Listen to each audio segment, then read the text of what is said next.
अस्सलाम वालेकुम दोस्तों। आज कुछ जिक्र हो जाए पाकिस्तान और जापान के ताल्लुकात का। बहुत ही करीबी ताल्लुकात रहे हैं, रिवायती तौर पे, सियासी तौर पे भी, इक्तिसादी भी। पाकिस्तान में जो इब्तिदा में बहुत सारी कंपनीज आई थी इन्वेस्टमेंट के लिए। जर्मन कुछ कंपनियां थी, उसके बाद फिर जापानी भी थे, मतलब एक बड़ा तवील ताल्लुक है। और अक्सर लोग तो ये कहा करते थे कि हमने सिर्फ जापानी कार लेनी है, यानी कोरोला और सुजुकी जो थे ये brand name, house hold name बन गए थे। अब कुछ तशवीशनाक खबरें आ रही हैं, और 9/11 के बाद से, बल्कि पाकिस्तान जापान के ताल्लुकात तो जब पाकिस्तान ने एटमी धमाके किए थे उस वक्त के बाद से जरा सी सरमेरी का शिकार हो गए थे।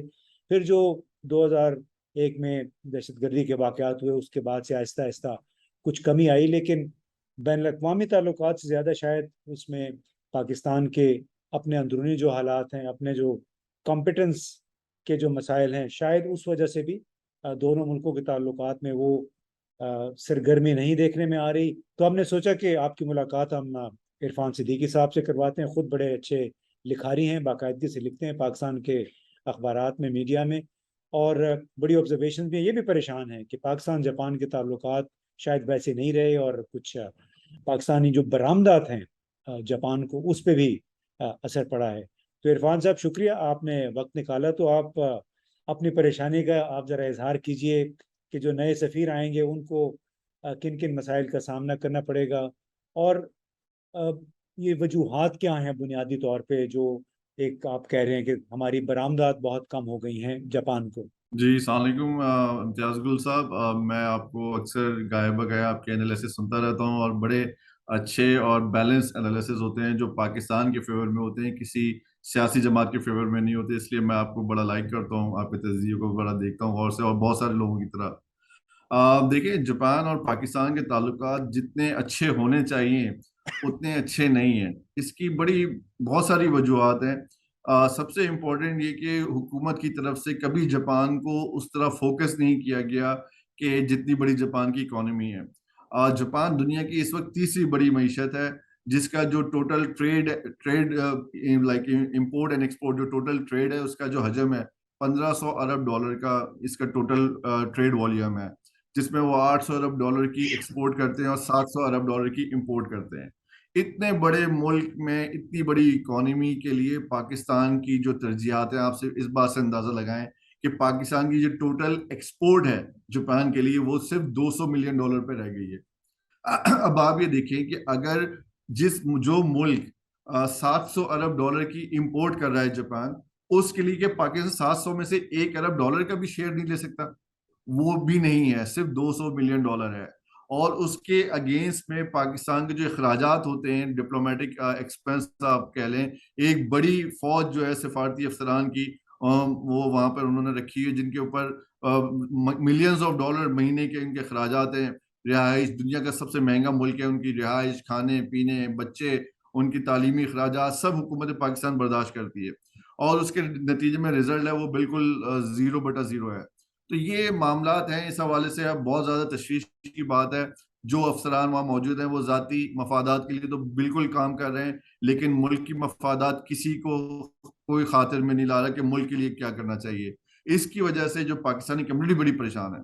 तो बुनियादी वजह इसकी क्या बनी है कि जापानी जो दरामद कुनंदा है, यानी इम्पोर्टर है, वो पाकिस्तान के मायार से मुतमिन नहीं है, या क्योंकि अगर चीज़ अच्छी होगी तो उसको तो डिमांड हर जगह पे होती है उसकी। जब आप मेरिट के ऊपर काम करेंगे, जो जो हमारी एम्बेसी के ऑफिसर्स हैं, जो ट्रेड ऑफिसर है, trade like commercial and trade officer है, वो जब सिफारिश के ऊपर भर्ती किए जाएंगे, जो वजीर आजम हाउस के अंदर पोस्टिंग पे डेपुटेशन में जाते हैं कस्टम से, और कस्टम से डेपुटेशन में प्राइम मिनिस्टर हाउस में काम करते करते अचानक एक दिन इमरान खान से रिक्वेस्ट करते हैं कि मुझे जापान तैनात कर दिया जाए, और खान साहब मेहरबानी करके उनको जापान भेज देते हैं।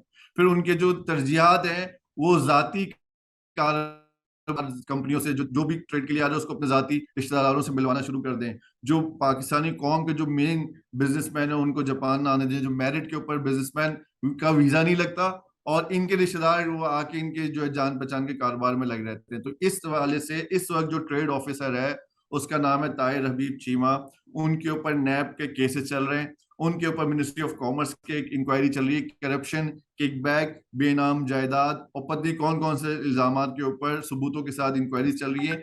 लेकिन वो बहादुर इंसान अपने असर रसूख की वजह से आज भी जापान में इस कुर्सी पे बैठ के पाकिस्तान के मफादात को नुकसान पहुंचा रहा है। आप ये कहना क्या चाह रहे हैं कि जो ये ट्रेड मिनिस्टर हैं या काउंसलर हैं, इनकी अपनी तवज्जो बिल्कुल इस मामले पे नहीं है कि जापान और पाकिस्तान के दरमियान जो तिजारत है उसको बढ़ाया जाए? इनकी तरजीहात जाती कारोबार के ऊपर है। आप ये देखें कि इस वक्त कई जापानी कंपनियों ने वीजा अपना एम्बेसडर्स को ये इनका सीवी भेजा है। इसका मतलब ये जापान में अपनी कुर्सी पे बैठ के नौकरियां अप्लाई कर रहे हैं, और जिनके पास ये नौकरियां अप्लाई कर रहे हैं वो लोगों को बता रही है भाई तुम्हारा जो कमर्शियल ऑफिसर है उसका सीवी आया है मेरे पास जॉब के लिए। तो ये जब इनकी तरजीहात होंगी अपनी नौकरियां तलाश कर रहे हो, क्योंकि पाकिस्तान में तो नैब के केसेस चल रहे हैं, पाकिस्तान में तो मिनिस्ट्री ऑफ कॉमर्स के केसेस चल रहे हैं, पाकिस्तान जाएंगे तो पकड़े जाएंगे, लिहाजा उन्होंने जापान में नौकरियां तलाश करना शुरू कर दी हैं। जब ऐसे लोग होंगे तो कैसे कारोबार आगे बढ़ेगा? लेकिन ये बताएं कि क्या जो ट्रेड मिनिस्टर होता है वही जिम्मेदार होता है किसी भी मुल्क की दरामदाद बरामदाद बढ़ाने का? वो तो बिल्कुल एक मामूली सा पुर्जा है पूरे सिस्टम में। तो क्या जो हमारे एक्सपोर्टर्स हैं, हमारे जो ताजिर हैं, हमारे बड़े सरमाकार हैं, उनकी भी इसमें गफलत है कि आज रफ्ता रफ्ता वो जापान को हमारी बरामदात सुकड़ गई हैं? बिल्कुल, वो एक छोटा सा पुर्जा होता है दोनों कंट्रीज के दरमियान में, लेकिन वो पुर्जा बाज दफा एक बड़ी लैंड क्रूजर के अंदर एक छोटा सा पुर्जा होता है इंजन। वो इंजन अगर खराब हो जाए तो फिर लैंड क्रूजर को कोई फायदा नहीं है। इनका काम होता है कि जापान के ताजिरों को और पाकिस्तान के ताजिरों को आपस में मिलवाना, उनको फैसिलिटेट करना, उनके लिए कारोबार के मौके फराहम करना, जापानी ताजिरों को पाकिस्तान लेकर आना और पाकिस्तानी ताजिरों को जापान लेकर जाना, और मिस मैचिंग का काम होता है। तो जब ये काम नहीं होगा, उनके वीजे नहीं लगेंगे, उनके यहाँ पे जो सेमिनार्स होते हैं वो नहीं होंगे, ट्रेड जो वो जो एग्जीबिशंस होते हैं वो नहीं होंगे। तो पाकिस्तान की उस वक्त ट्रेड एक्सपोर्ट थी $450 बिलियन, जो सुकड़ के अब $200 मिलियन पर आ गई है। लेकिन अभी भी कागजों के अंदर इंक्वायरीज भी चल रही हैं, सब कुछ चल रही हैं, और वो कागजों में अपनी कारकर्दगी बेहतरीन दिखा के बैठे हुए हैं कुर्सी पे। और इसका मतलब ये है कि जो नए सफीर आएंगे उनके लिए काफी बड़ा चैलेंज एक सामने है कि दो तरफा तिजारत को कैसे बढ़ाया जाए। तो क्या वो सिर्फ अगर ट्रेड मिनिस्टर को या और एक दो जो जिम्मेदार अफसरान को तब्दील कर दिया जाए तो क्या वाकई नहीं सूरत हाल बदल सकती है, या जापान का रुख अब बांग्लादेश, वियतनाम, कंबोडिया की तरफ हो गया है अपनी सर, बरामदात के लिए? बिल्कुल आपकी बात ठीक है कि जापान का रुख बांग्लादेश की तरफ हो गया है। जो बांग्लादेश की एक्सपोर्ट जापान के लिए $1 अरब से क्रॉस कर गई है, और जापान की एक्सपोर्ट जो बांग्लादेश के लिए वो $3 अरब की, टोटल जो दोनों का ट्रेड वो है बैलेंस, वो जो है वो अराउंड $4 to $5 बिलियन हो गया है।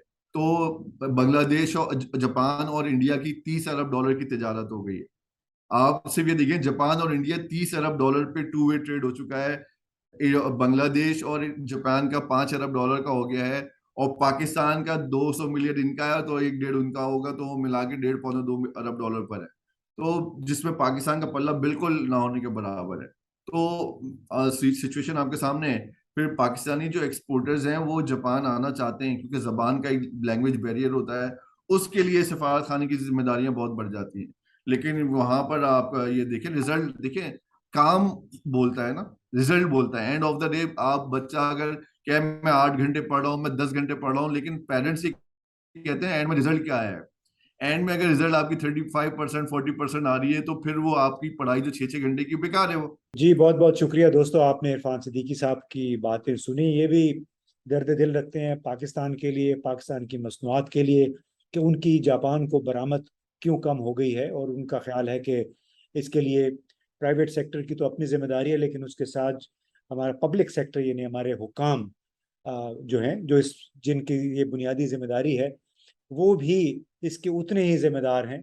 और ये कि इनके ख्याल में पाकिस्तान की सफारत खाने के अंदर उतनी मेहनत नहीं हो रही, उतनी तवज्जो से काम नहीं हो पा रहा है, और उसमें शायद जो अफसरान हैं उनकी तरजीहात कुछ और हैं, सिफारिशों से चले जाते हैं यहाँ पे अपनी नॉमिनेशन लेके, और वहाँ पे फिर अपने वो और ज़ाती कामों में मसरूफ़ हो जाते हैं। तो जाहिर है अगर वो अपने लिए अपनी फ़िक्र करेंगे तो कौम की फ़िक्र कौन करेगा?